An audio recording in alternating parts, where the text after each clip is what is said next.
The Expert Series is brought to you by Draw It Paint, the dry erase paint company that specializes in the highest quality of whiteboard walls available worldwide. Draw It Paint is constantly undergoing tests and procedures to ensure industry-leading, top-quality products with 3 selections to choose from. Recruit, Unique, and Limitless are guaranteed to suit all your dry erase paint needs.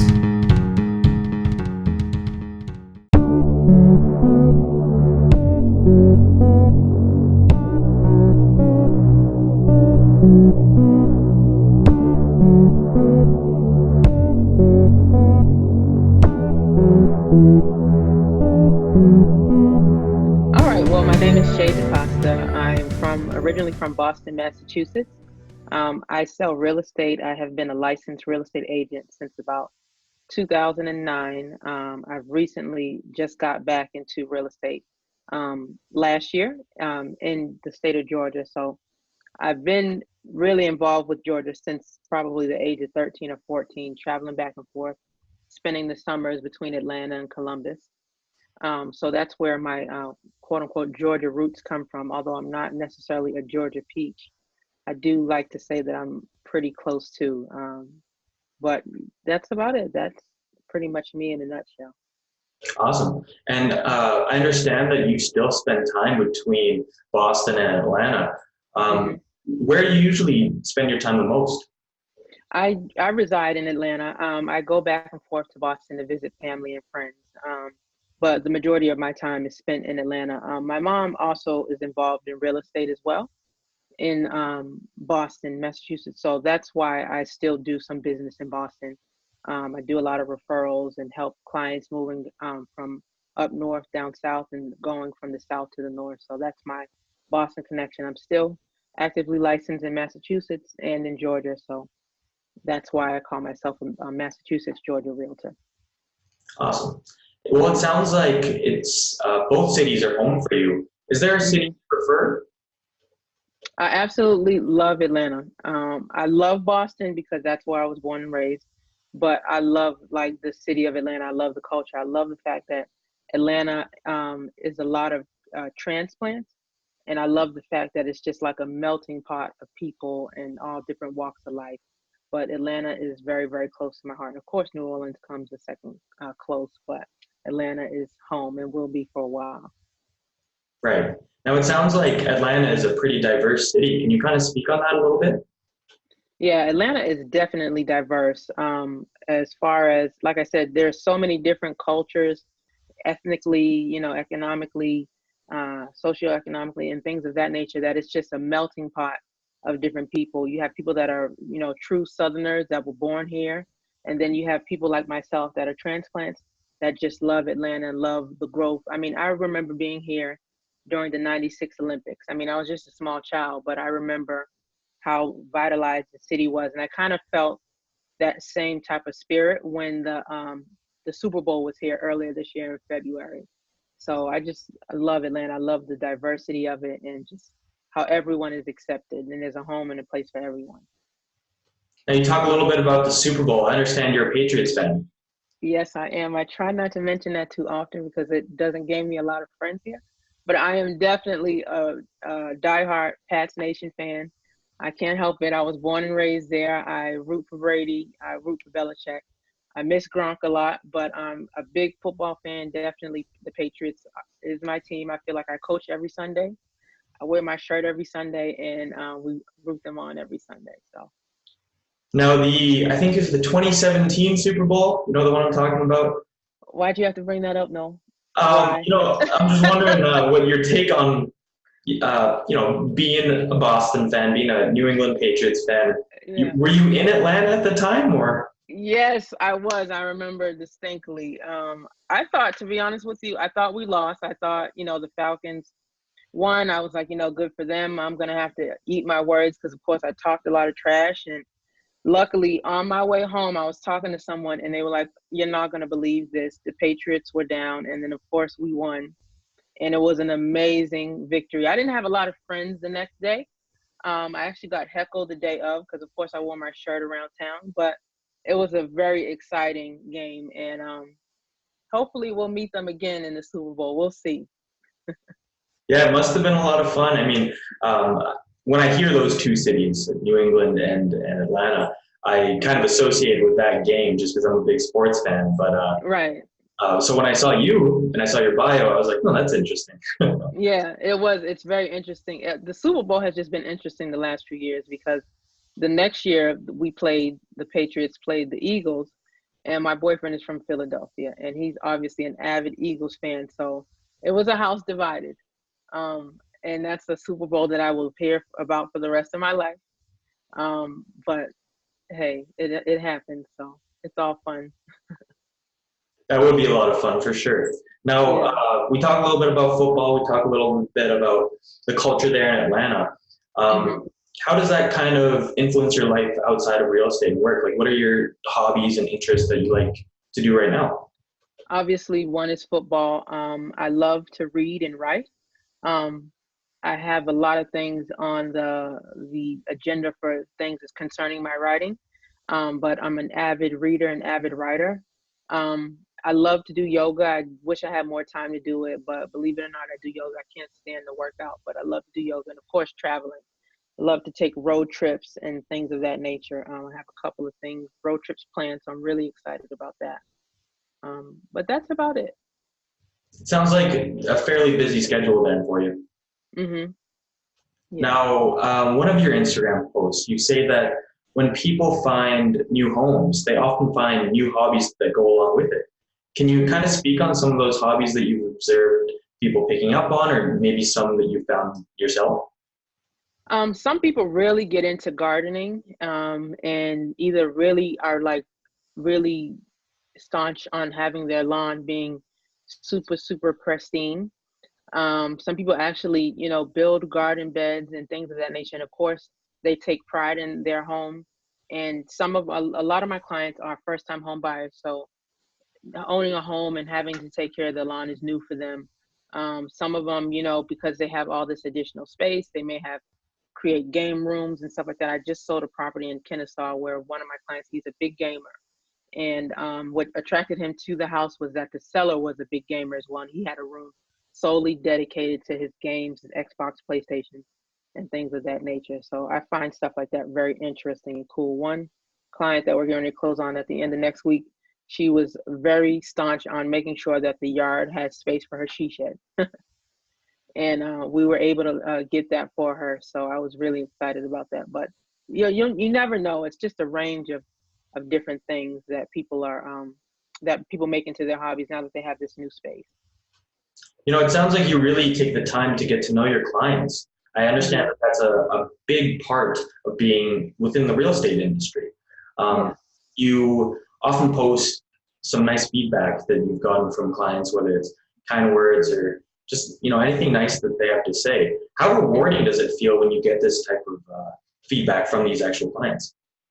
It's indescribable because you feel like you played an integral part in changing someone's life, financially, emotionally, because you could be getting someone out of a situation where they're not happy in their home, and your house is your castle.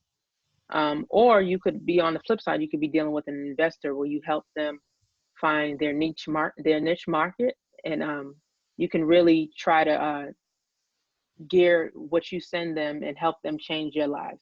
My goal when I put a person in a new home is to first get them equity in the home. So I advise them with my lender on the best type of loan products for them. I try to get them great value for their home because when people are purchasing a home, they oftentimes think of it from an emotional perspective, and it's my job to kind of gear them to think of it as a financial decision and not so much emotional. So that to answer your question, there are no words to describe how satisfying it is to help someone achieve their goals. You build bonds with these people, you build relationships with them, and they last a long time. I can still call up a couple of my clients in Massachusetts, and we just pick up the phone like we're good friends, and it's extremely gratifying. One of the real estate professionals that we've spoken to in the past, she told us that she doesn't even see them as clients anymore. They are just friends because you spend so much time with them within the process, right? I'm assuming it's the same for you? Absolutely. Like some of these people still call me. They invite me over for dinner. We will meet up, and if they need home project help, I meet them up there. They absolutely become a part of your family. You think about them often because you play such an important role in their lives, whether it be 6 months or a year or more. They can never forget who helped them during their transaction, and it's your job to assuage all of their concerns, answer all their questions, basically hold their hand. During a transaction, you are more than a realtor. You're sometimes their advisor, their big sister, their mom. I've sat with people with people's babies and babysat on the floor with them and played with their iPhone to make sure that they could take care of the financial part of the home. So you play a huge role in helping someone find a home, and they become a part of your lives and you become a part of theirs. I was going to say, it sounds like you're just put right into the family. Yeah. Yeah. One client most recently, he said, Sheay, you're my sister. You know that there aren't just two people buying this transaction, it's the three of us. And he met me, his wife, and him, obviously. So that was pretty cool. Yeah, well, I know that everyone's different. You're not always going to get the most cooperative people, but when you get these types of clients that make such an impact on you, it must not even feel like work anymore. It doesn't. I mean, it absolutely doesn't. I was in corporate America for a very long time, and I can just remember the amount of stress that I felt and just the amount of how I was so unhappy with what I was doing because my job wasn't fulfilling. What I'm doing now is really fulfilling to me, and it makes my job a lot less stressful because I know that I'm helping people in the long run. That's amazing. I want to say congratulations, first of all, because not everyone can find that, right? Yeah, definitely. I'm very, very blessed. Thank you so much. I really appreciate it. Mm-hmm. And that kind of brings us to what I wanted to ask you next before we really dive into your real estate career. One of your Instagram posts is this picture of I think it's a 6-piece nugget meal from McDonald's. Yeah. And, you say you often go to McDonald's on Fridays, I believe, to get that meal. And it kind of reminds you of where you were prior to finding real estate. Can you kind of take us through that post and the inspiration behind it? Yeah, I remember that post. I think I posted it this summer. So when I was 14, I was working at a program in Boston called ABCD, and they place kids who are obviously underage in their first jobs, and they used to be called red shirts. I don't know what they're called now. But I was working at the Elliott School. I forget the name of the street, but it was in Roxbury, not far from my house. So I walked to work or took the bus every day during the summer. It was like my first real job where I got my first real check. I paid taxes, and I was like, what is this? All these taxes they're taking out, this can't be right. So anyway, I remember with one of my first checks, there was a McDonald's down the street from my job. And I remember buying my lunch and sitting there I was eating chicken nuggets with sweet and sour sauce, French fries, and I got a sundae. It was either chocolate or caramel, one of my two favorites. I can't remember. And I remember thinking, I can't do this for the rest of my life. There's no way that I want to work for someone and punch a clock for the rest of my life. I was 14 years old. So when I sat and posted that picture of the McDonald's, I had the same exact meal. And what you speak into existence really comes into fruition because I am my own boss. I don't have to answer to anyone else but myself. I make my own schedule. I say who I work with and who I don't work with. And I love that. My income is uncapped. I can go on vacation as often as I want to or as little as I want to. But my success is solely placed on my shoulders. And that's what I love about it. And I knew that at a very young age. It took a little while for me to get into that exact role. But that post kind of meant a lot to me in that aspect.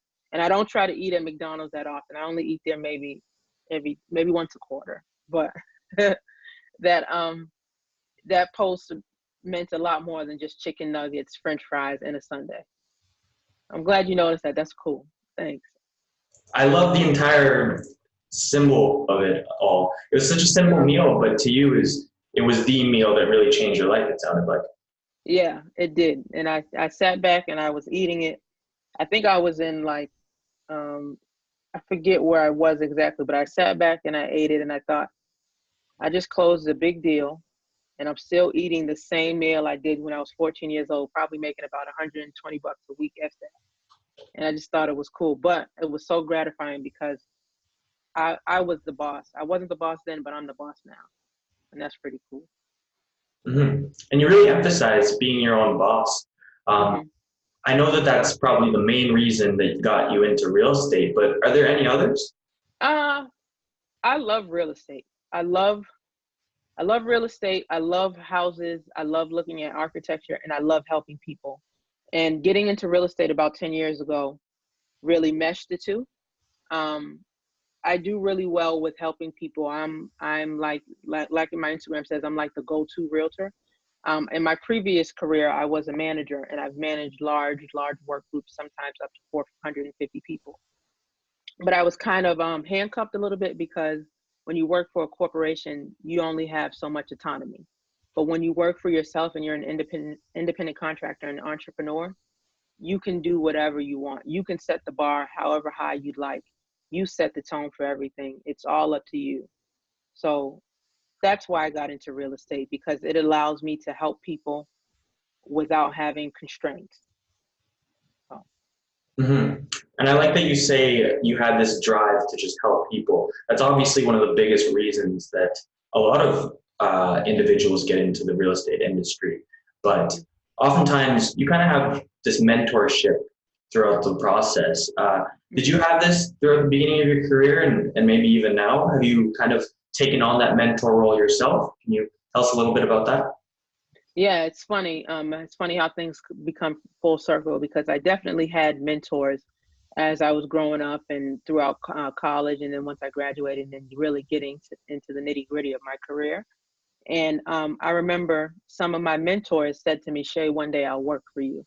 And I used to just think it was a joke. It was funny, you know, but I still keep in touch with those mentors, because they, to be honest with you, I've either reached them at their career level or surpassed them.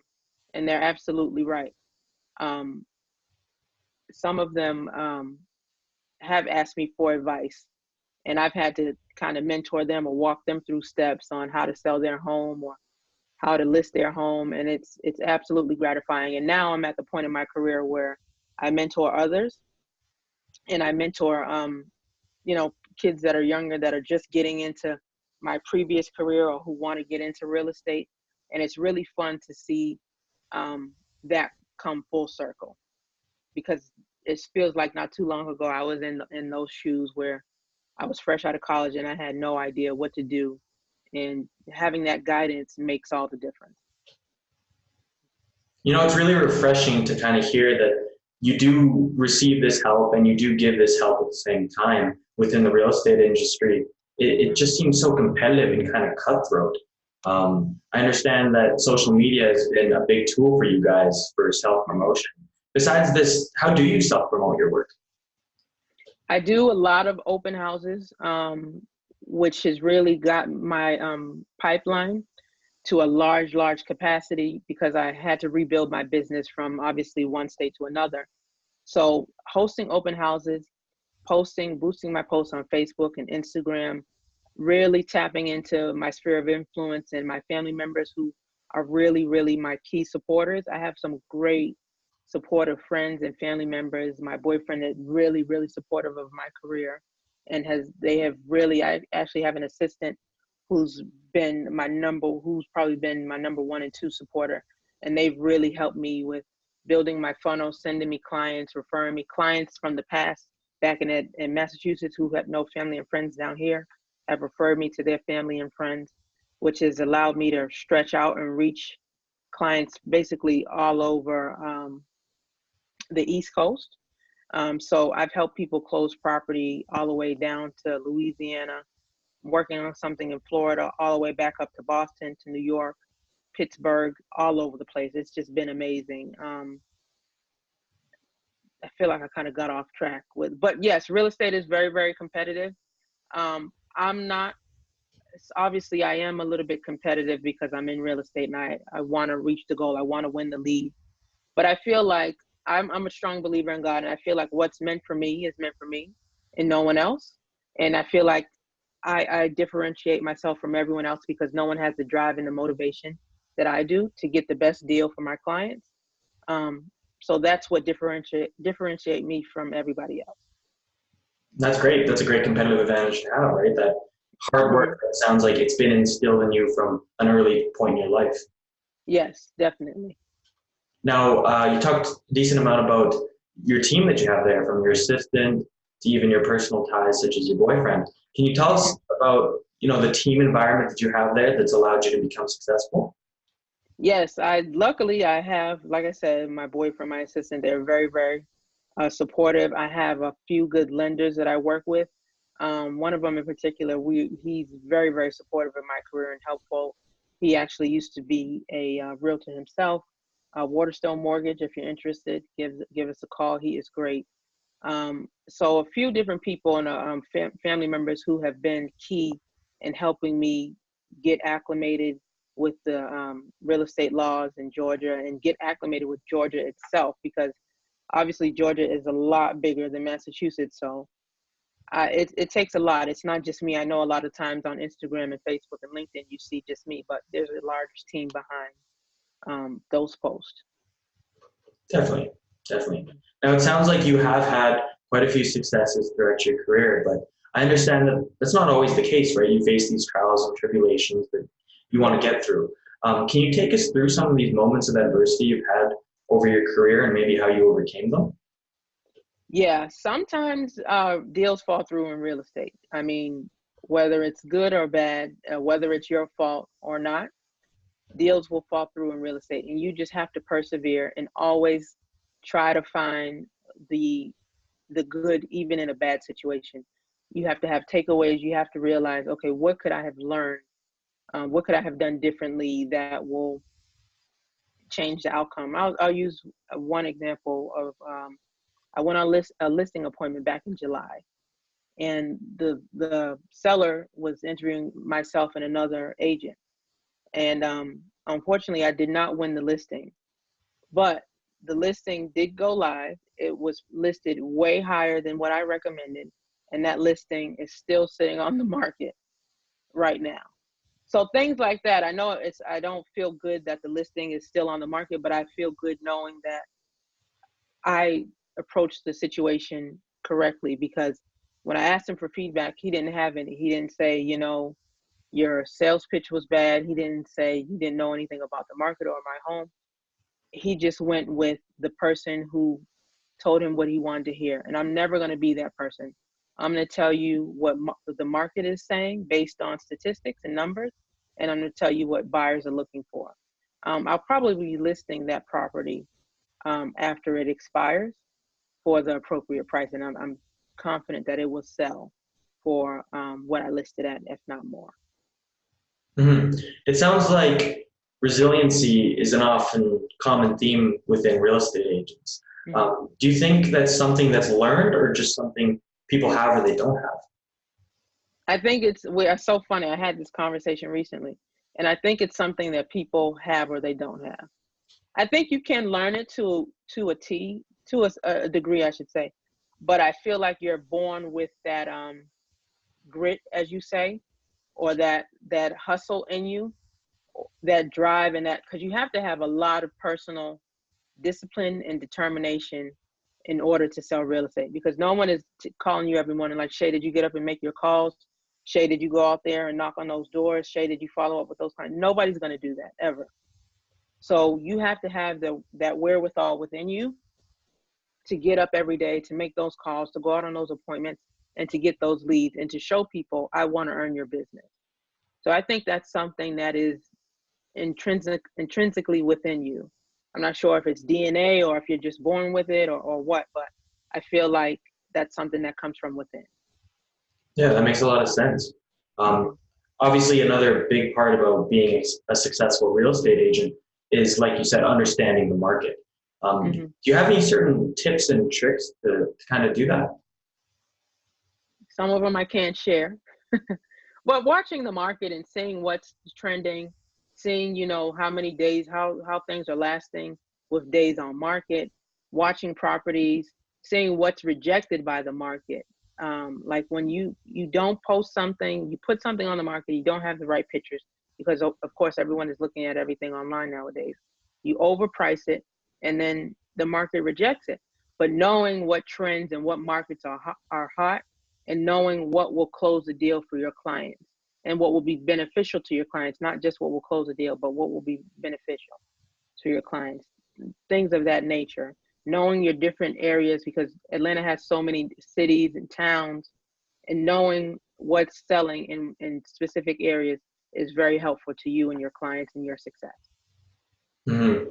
Now, I'm assuming that technology has really helped that, or made it easier for you guys. Besides the promotion aspect through social media and trying to analyze these trends, how else has technology and advancements affected the real estate world? You can reach more people that you didn't know. Like 10 years ago when I started in real estate, social media was nowhere what it is today. Just off of one post, you can reach and touch so many people versus making a call, because people see their posts. You may be scrolling, but if they consistently see, oh, Shay's in real estate, let me give her a call. I get a lot of DMs with people asking for real estate help, asking for questions, or saying, hey, I know a friend that's getting ready to buy a house. Can I refer you to them? And just really utilizing your sphere of influence to get people to your open houses, to get people to come and look at your listings, to get more buyers when, you might be having a slow day. You might not be showing as much property as you normally would, but if you can reach your audience on social media and expand your audience, then that's key in your success. Yeah, that makes a lot of sense. Now, you being so busy with managing your clients, trying to update your social media, even bouncing back and forth from Boston to Atlanta, how do you manage all this? I write everything down. I write a to-do list every day. Like I'm old school. I take a notepad. I'm looking at it right now. And I write a to-do list on it every day of what I need to do. And I get gratification in checking things off. So when I check off, I even write down every morning, pray, stretch, do yoga, because if I don't write it down, it probably won't get done. So I write down everything. I try to routinize my day to make it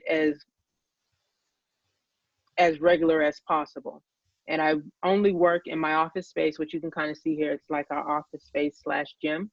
But I work in my office space every day. And this is solely for business. I don't, make personal calls or do anything of that nature. But it allows me to focus and to keep that discipline and determination. And I write goals out. I write my annual goals. I've already written out my goals for 2020, and I know what my target is. And all I have to do is stay focused and hit it. Mm-hmm. And I like that you say office space / gym space. Seems like you get so much done in there. It sounds just like a productive space. Yeah, it is. It really is. Yeah. Yeah, I have to. I'm thankful for my boyfriend. He actually built this for us to be our office workspace. Oh, sorry, I'm getting a call. Let me just ignore that, okay? No worries. I hope that didn't interrupt our video, did it? We can edit it out, don't worry. Okay, yeah, okay. Sorry about that. No worries. Just kind of bringing it back to the goals that you've set for yourself. I'm assuming you had goals at the beginning of your career and you have some new ones now. How has this kind of changed throughout this process and journey? How my goals changed? They're a lot bigger now, and my goals scare me, which I think is a great thing. If you set a goal for yourself and it's too easy for you to attain, then you're not doing something right. And my goals that I have set for myself, they're not like too outrageous or outlandish or anything, but they're lofty goals. And I know that I have to get up every morning and work at achieving those goals. I just actually had my annual planning meeting earlier today with my broker, and I'm very much on track to reach my goals, if not exceed them, for 2020. So it's really exciting. I remember when I first started in real estate, my goal was to sell a handful of houses. And I've outgrown that in an enormous capacity. So. Yeah. One of the other experts we spoke to said that he has macro goals, which are these large, yeah, exactly. goals, and these micro goals. What are some of your micro goals? My micro goals every day is to get up, pray, and stretch, and try to do something for myself, whether it be writing or reading, because a lot of times we get so busy that we don't have time. I know everyone's talking about self-care now, but we don't have time to take care of ourselves. So that's if I'm not happy, then I can't make my clients happy. So that's one thing that I try to do, and to keep myself balanced and not to overwork myself. Because like you said, my job is so fun and so interesting that sometimes I forget that I'm actually working. And even though it's fun and interesting, I still get tired from it. So I have to give myself weekends off or days off where I just rest and regroup and kind of hit that reset button. But I agree. I don't call them macro or micro goals. I call them short term, long term, and middle term goals. So I understand what he's saying. But some of my goals are pretty big. I don't like to speak on them too much. I just like to, when I accomplish them, that's when I like to make the announcement. But I'm working on something pretty big. A couple of things pretty big. I'm not going to ask too much, but we do appreciate that you were able to speak on a little bit with us. So yeah, we're excited to see what you got coming next, for sure. Yeah, no, thank you. I'm sure you guys will be looking. I'll be posting. So. Of course. Now, you kind of talk about how important self-reflection is and spending this alone time to kind of mentally prepare yourself for what's to come next, whether it's just the upcoming Monday or a big meeting with a client. And you do speak on reading, yoga, some other things. What other ways do you mentally prepare yourself for the work week? I do faux meeting. Like if I have a big listing appointment, I'll get with my mentor and we'll role play. For example, when I did back in August or September, I can't remember, I did a home buyer seminar, and I role played how the conversations were going to go, how my presentation was going to be laid out, and I just role played. And I mentally think about it. I visualize it in my head, and if need be, sometimes I write it out. But being prepared, you can never be too prepared, and that's my philosophy. So I like to over prepare. Right. It sounds like this role playing is kind of just a pre-game ritual for you. Yeah, it is. In classes, in our CE classes, sometimes we role play a lot, and it's helpful. For sure. Does it kind of just take you through the motions and the process of everything? Yes, it takes you through the motions. It gets you through any hiccups that you may have. It gets out words that you may not even know you say funny, but because you said it out loud, okay, I need to hone in on this word because my accent or whatever makes me say it a little bit funny. But definitely role playing helps. Scripts help. The president of our company, Laura Rittenberg, she's big on scripts and reading scripts, and they were successful for me when I was first started in real estate because I was brand new. I was super, super green. I didn't know anything. And some of those same scripts I use now. And she's a staunch supporter on using scripts and role playing. It sounds like it really just helps the repetition and the practice, and it makes it easier for you guys when it's actually game time, right? Yeah, definitely. I mean, because if you think about it, I should have wore it today, but we have name tags that we wear. And when I was in one of my training classes, the instructor said, "Oh, never take your name tag off." And I was like, "Oh, he's wrong." But I started doing it. I started keeping my name tag on, and it helped me to talk about my real estate career at the grocery store, at the gas station, anywhere. Even when I got my car fixed last week, I had on my name tag, and it gets you leads. It number one, it shows people what you do for a living, and it starts conversation because you always see someone looking like, and then that's your way in. That's your way in to start a conversation. Oh yeah, I sell real estate. Are you looking to buy or sell a home? So. It kind of reminds me of those networking events where you have the sticker that says, "Hello, my name is." Yeah, that's exactly what it is. That's exactly what it is. It's a little bit nicer, but. It sounds just like the perfect icebreaker. It is. It really is. And I wasn't a believer in it. And every time I see that instructor, he loves to remind me how right he was. Yeah. Now, it sounded like you do face these changes throughout your career. The name tag being an example where you didn't see the use of it at the beginning, but now obviously it's such a fairly big aspect of how you network yourself. Are there any other changes that you can kind of think about and talk to us? Whether it's the name tag or it's the market itself or any other outer factors that you've experienced? What kind of struck me as a huge change for when I got back into real estate is social media. Social media is just a whole thing in and of itself, and it's just amazing how successful you can be on because of social media, and if you utilize it right. I know a lot of people see real estate and they think it's a glamorous business, and they think that, you know, we make all this money and it's all we do is sell houses and collect checks, and it's so much more. And I've connected with quite a few people on social media who are realtors or people who are just interested in getting into real estate. And it's good to have that connection with people that I would have never come in contact with because of social media. And you can sit there and talk to them about different strategies. And, you know, one guy in particular, Anthony Thomas, he's a licensed realtor here in Georgia and Alabama. I didn't know him from a hole in the wall, and we picked up the phone and talked to each other. And we chat a lot on direct messages on Instagram. He posts a lot of motivating stuff and shows you the real, you know, the pulled curtain behind real estate and the nitty and gritty of the good, the bad, and the ugly of real estate. And I'm grateful to people like him and other agents who post things like that, because I would not have seen all that 10 years ago.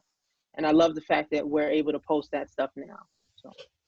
That motivational content is something we've actually noticed from a lot of real estate professionals. Would you ever consider posting that sort of stuff yourself?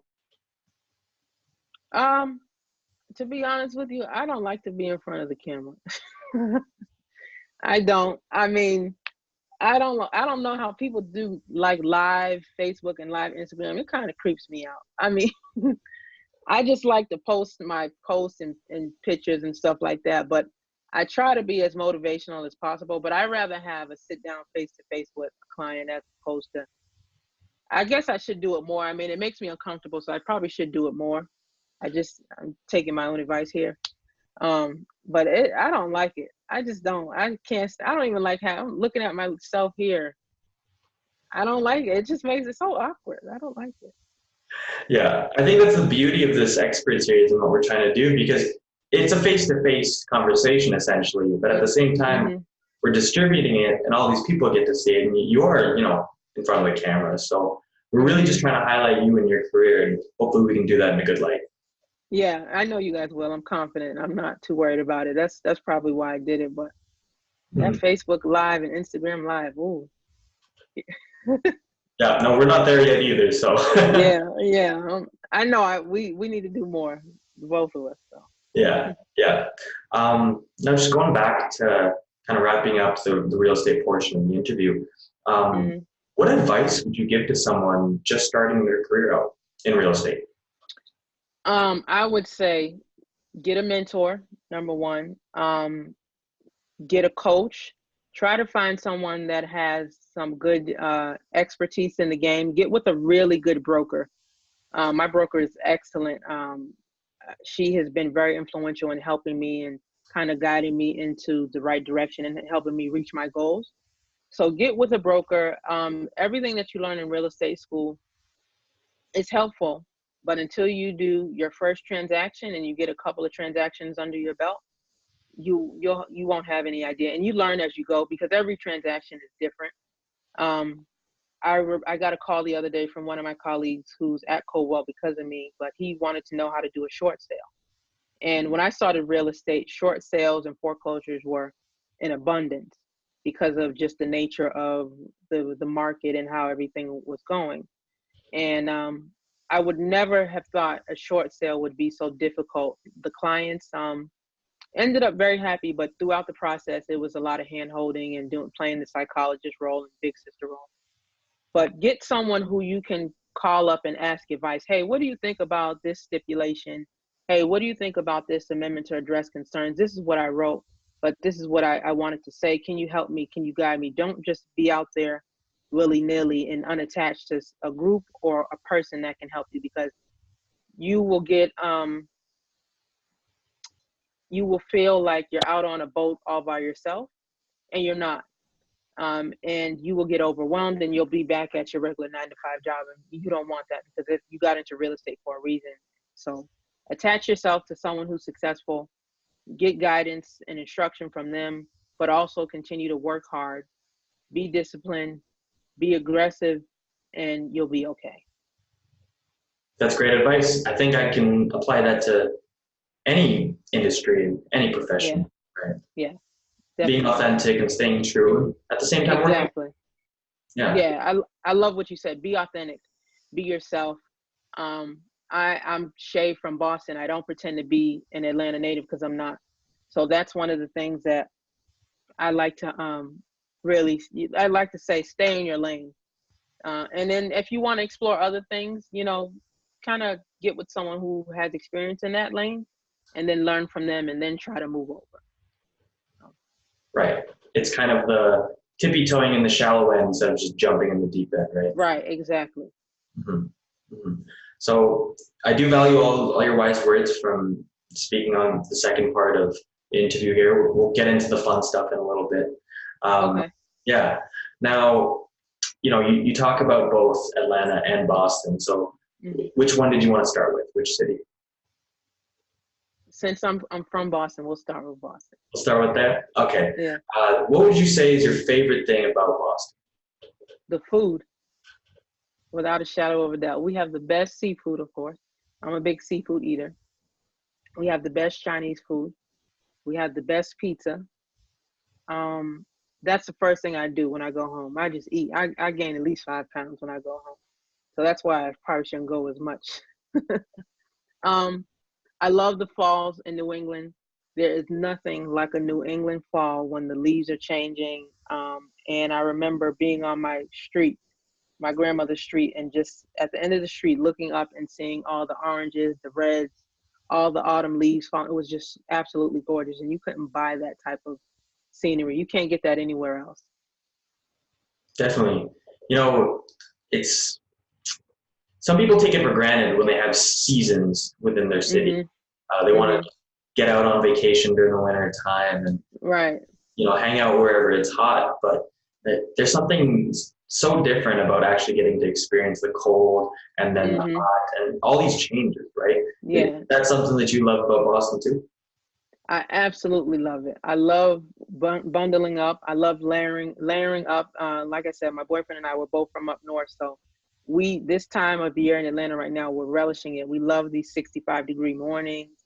We love it. We love putting on our coats and our sweaters, and it makes us feel like home, more so like home, like we're back up north. Yeah. Yeah. Now, can you kind of tell us about some of the hidden gems within Boston, whether it's one of your favorite restaurants or just a nice view? I remember one summer I spent my whole summer at Jamaica Pond.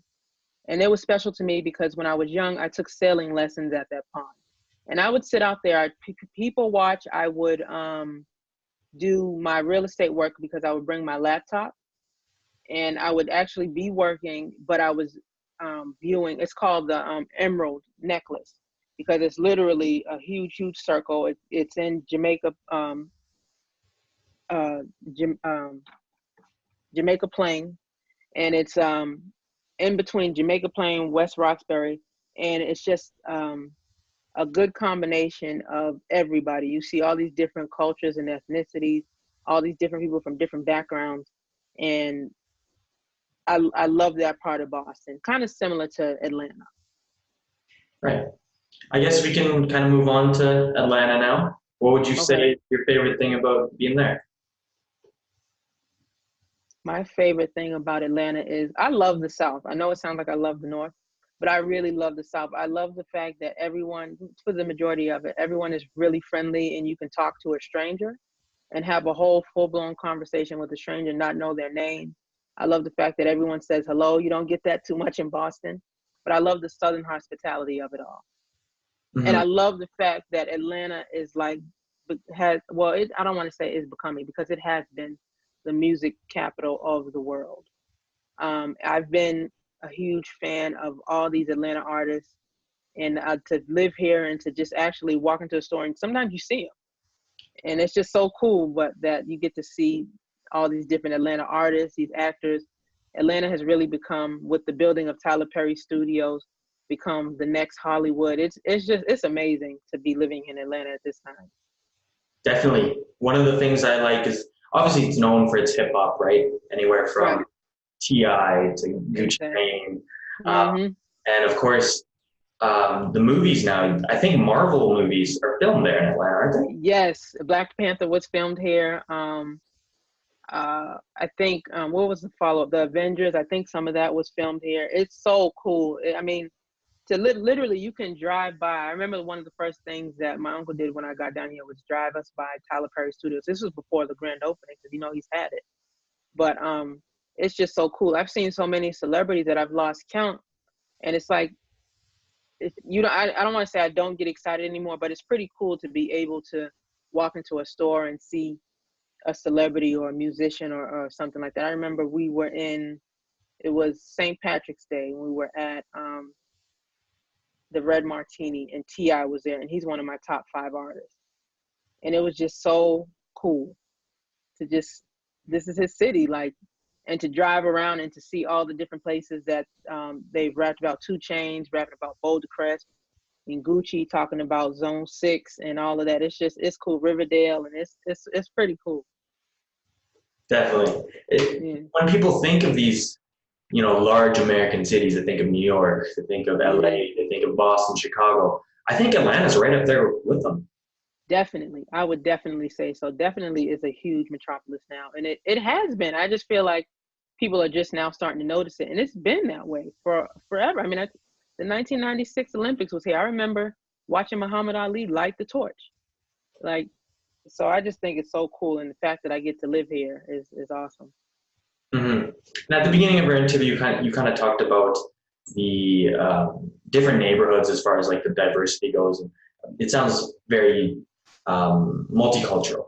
Can you kind of take us through the attitudes of the different neighborhoods within Boston? Yeah, because Boston, obviously, I'm not sure if you are aware, but growing up, my mother more specifically than me, there were different sections of Boston, and some of them were, racially driven, and some of them were just economically driven. I can remember my mother telling me, South Boston was where a lot of African Americans couldn't go because it was predominantly Irish and Italian. And I remember being in South Boston showing and selling property. And I thought, wow, 20 years ago, my mother used to tell, knows of stories where, you couldn't even get into South Boston. I remember hearing about Dorchester and how some parts of Dorchester had these huge, beautiful, historic colonial New England homes. And I was selling these colonial New England homes for $500,000, if not more. And then you have near Chestnut Hill area, and I was selling those type of condos and stuff. But it was just cool because the different areas of Boston have so much history to offer. Like I mentioned, Tonawanda Street was named after a Native American. And there's so much history that people don't talk about in Boston, but it's a nice city, a great culturally developed city. Mm-hmm. I'm quite infatuated by Boston cultures. One of my favorite movies is Good Will Hunting, of course, with Ben Affleck. Now, I remember another Boston movie called The Town. They're from South Boston. They talk about Southie, right? It being that area. Now, it's great that it's changed so much from the time your mom was there to how you handle it now and actually being able to sell homes. What other changes have you kind of experienced without Boston through the years? Boston, the market in Boston is booming right now. Condos that were selling for $100,000 10 years ago are now on the market for $500,000, if not more. One thing that we lack here in the South is multifamily properties, the triple deckers. Those are great investment properties for first-time home buyers. And I get a lot of people who are coming from up north trying to relocate down south. And that's the one thing that we're missing down here in Atlanta, is that investment property where you can live on one story and have tenants on the other 2 stories and make money get your mortgage paid, and then continue to buy property. So that's one of the things that we're missing. I kind of lost track of the question because it was a good question. Don't worry about it. We'll go on from here. Oh, did we lose you? I got another call. Just one second. Let me ignore it. No worries. Okay. All right. I'm back. Sorry. No worries. We can kind of talk about, when you talk about certain things you changed about Atlanta as far as the family properties. What's something you changed about Boston if you were in charge for a day? If I was in charge of Boston for the day, I would probably change it. The taxes are way too high. That's the reason why I don't live there. They call it Taxachusetts for a reason. I would change the tax structure, but I'd obviously have to do some research to figure out why we've always paid such high taxes on everything. The last time I went home, I was in the grocery store, local grocery store, Stop and Shop. And if you're from, Northern culture, then you'll know Stop and Shop. You have to pay 5 cents for a plastic bag. Yeah. And then they charge you for tolls. I mean, it's just too much. But I guess they have an economy to keep up with. I mean, that's a reason why I don't live up north, is because the cost of living is so high. Mm-hmm. That's what I probably change. Do you think you'd kind of stay in Atlanta permanently? Is that like the permanent home? I think so. I think I'll be here for a while. I don't see myself going anywhere at this point in time, but you never know. Mm-hmm. Would you ever want to move outside of the U.S., do you think? That's an option as well. I would love to. That scares me. So that's something that I need to put on my list. And like I said, I like to do things that kind of scare me, because that would force me to learn another language, like really learn another language. But I definitely would live outside of the U.S. Mm-hmm. Where would you go first if somebody just gave you an infinite amount of money and said, pick a place in the world, you can go to it for a month? For a month to just vacay, I would probably do Saint-Tropez, just because the French Caribbean is just so alluring to me. And it's beautiful, right? So yeah, it's absolutely gorgeous. And I wouldn't even live, I would live on a yacht. Yeah. That's what I would do. And I would just live on that yacht and then wake up every day with a chef and a butler. And that's it. That's what I would do. I'm sure that seafood could rival Boston's. Is that fresh? Oh my, I don't even want it. Oh, wow. That would be awesome. Yeah. Oh yeah. That would be good. Just to kind of wrap up with our last segment here, it's overarching trends that we've kind of examined and wanted to get expert opinions on. Now, the first one we have is, we saw that you're a big Boston sports fan, of course, with the Patriots. Do you think Boston is the greatest sports city in the world? Absolutely. And without a shadow of a doubt. I mean, how many rings and championships do you have to get to prove your worth? I mean, Tom Brady alone has 6. I remember when the Celtics won the championship. I had just moved back to Boston from Kentucky, and I think it was 2008. I remember going down and seeing the parade. There's just nothing like the pride in your city. And even if you can recall the Boston Marathon bombing, the pride that our city had and how we just were so resilient during that time, because it was scary. No one knew where this guy was. He was all over the city. We didn't have a specific place as to where he was going, but I felt like the city just came back and fought our hardest, and all those people that were injured, and I think it was a total of 3 people that died. I always think about them on the marathon day, and I think we are just the toughest city, that we have the most grit, we win the most championships, and Boston Strong is the perfect phrase for that time. But yeah, absolutely. We have the best city and we win the most championships across the board. Hockey, baseball, basketball, and of course, the icing on the cake, the Patriots. It's tough to disagree with all these championships, these amazing players. But one of the biggest things I've noticed is this real sense of camaraderie within all the teams. It's, yes. They really make it into such a team game, and the city just rallies behind that. Because I think it kind of embodies and represents everything that Boston's about. Yeah, it's we are a different breed of people. We are just raised differently. Uh, I feel like we've had to go through a lot more than most people. So I feel like we have that grit, that determination that takes us to the next level that someone else may not. Hmm. Definitely. I can agree with that. Hmm. We are from Edmonton, Alberta, in Canada, actually. Oh, okay. Yeah, so our head office is in Seattle, but our marketing department is up here in Edmonton. Hmm. And it's so different because the only way I can consume like all this Boston culture and media is through TV, through movies, through sports, Hmm. right? And I see Hmm. how great it is, and it's just so cool to see. Yeah, it's a nice city. I mean, to be right on the water, you have everything at your fingertips. Like, it's awesome. I love it. I love it. Talking about it makes me miss home a lot. But if you ever get a chance and you need some tips of things to do or places to go in Boston, give me a call. I'll let Of course, of course. I was kind of holding off on it because I didn't want to, just outright admit it, but I'm a Yankee fan, so you know. Oh man. Wow. Well, we're yeah. both, neither one of us made the playoffs this year, huh? Well, we're fighting right now still actually against the Astros, but we're getting beat. Oh, I forgot you guys are. See, I'm not a huge baseball fan, so I don't follow. I thought they knocked you guys out. They're about to, it seems like, but It is. there's a little Well, bit. if a northern team could win, I'll root for you guys. So, That's good to hear. That's good to hear. yeah. Yeah. And now just kind of moving on to our second overarching trend.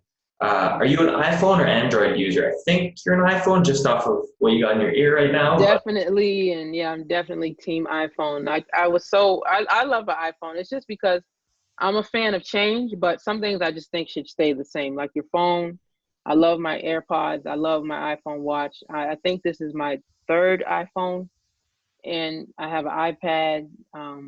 So it just works well with everything. They even in a Tesla, you just throw your iPhone down and it does what you tell it to Hmm. do. So, Is that the biggest reason? Is that it just makes everything so streamlined and easy? yeah, absolutely. Yeah.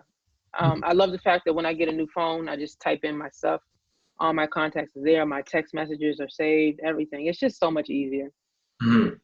Now, I know you're a big food lover. Of course, you talked about the seafood in Boston. Hmm. I'm sure Atlanta down south has some great food as well. Hmm. What do you think of this ongoing kind of movement of plant-based food products and the Beyond Meat burger? I think it's cool. I think the fact that people are really taking their health a little bit more seriously is great. I'm a carnivore. I love meat. So I'm never, I mean, I don't want to say never, but I've tried the Beyond Burger. I'm sure you've heard of the slutty vegan trend down here. Um, it's I think it's great. My boyfriend actually is a plant-based. He eats only plant-based food. But I like meat. I just had some ribs before we started. So I think it's great, but you won't see me just eating. I love a nice burger, a nice burnt hot dog, ribs, steak. So Yeah. more power to them. But I'm gonna have a rib every once in a while. No, I agree. And I was Hmm. actually going to wait to ask you, but I know Atlanta is known for that great Southern barbecue. Hmm. What is the best barbecue place in Atlanta? It's a little hole in the wall, but it's the best barbecue place hands down. That's what's actually what I was just eating before we got into our call. JJ's Rib Shack on Campbellton Road. It's not a glamorous spot. You're gonna go in there and you're gonna have to wait for some time, but it is well worth it. I've lived in Memphis, I've lived in Kentucky, I've lived in New Hampshire, I've lived in Georgia now, and it's by far the best barbecue place. And they only take cash, so that should tell you right there. Awesome, awesome. I think that tells us everything about it. The fact that it's Uh-huh. cash only. I think the best Yeah, places are the cash only. yeah. Yeah. Well, that pretty much brings us to the end of our interview here. Okay. Yeah. Sounds fun. I just want to say thank you for the time. We've Hmm. taken just under an hour, I believe, and we really do appreciate it. We got to learn a lot about you today, even more than what we learned from stalking your Instagram. But thanks.